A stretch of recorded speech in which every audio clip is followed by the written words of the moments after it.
Lucknow super giants அணியின் நிலைமை பரிதாபமாக இருக்கிறது.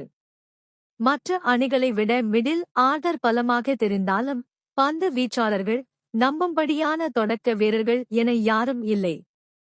அணியில் நம்பும்படியான பவுலர்களாக இருந்த மொஹ்சின் கான், மயங்க் யாதவ் ஆகியோர் காயம் காரணமாக லக்னோ அணிக்காக விளையாடுவதில் சந்தேகம் ஏற்பட்டுள்ளது. கடந்த IPL தொடரில் லக்னோ சூப்பர் ஜெயண்ட்ஸ் அணியை KL ராகுல் வழிநடத்தினார். ஆனால் KL ராகுலுக்கும் அந்த அணியின் நிர்வாகத்திற்கும் மனக்கசப்பு ஏற்பட்டதால் அந்த அணி KL ராகுலை கழட்டிவிட்டது. இச்சூழலில் கடந்த டிசம்பர் மாதம் IPL மெகா ஏலம் நடந்தது.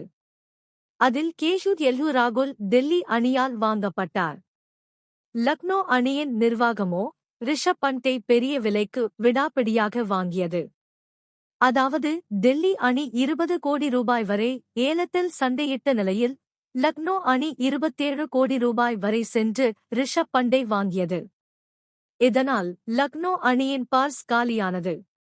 இதன் காரணமாக அந்த அணியால் வேறு எந்த பெரிய வீரரையும் வாங்க முடியாமல் போனது. லக்னோ அணி நிகோலஸ் பூரன், ரவி பிஷ்னோய், மயங்க் யாதவ், ஆயுஷ் படோனி மற்றும் மொஹ்சின் கான் ஆகியோரை தக்க வைத்திருந்தது. ஏற்கனவே அந்த அணியில் இருந்த ஆவேஷ் கானை மீண்டும் ஏலத்தில் வாங்கியது. இந்த சூழலில் அந்த அணியின் முக்கிய பந்து வீச்சாளர்களாக கருதப்பட்ட மயங்க் யாதவ், மொஹ்சின் கான் ஆகியோர் காயம் காரணமாக இத்தொடரை விளையாடுவார்களா என்ற சந்தேகம் உள்ளதால் லக்னோ அணி பரிதாபத்திற்குரிய அணியாக தற்போது மாறியிருக்கிறது. இந்த நிலையில்தான் லக்னோ அணி நிர்வாகம் ஷர்துல் தாக்கூரிடம் சென்றுள்ளது.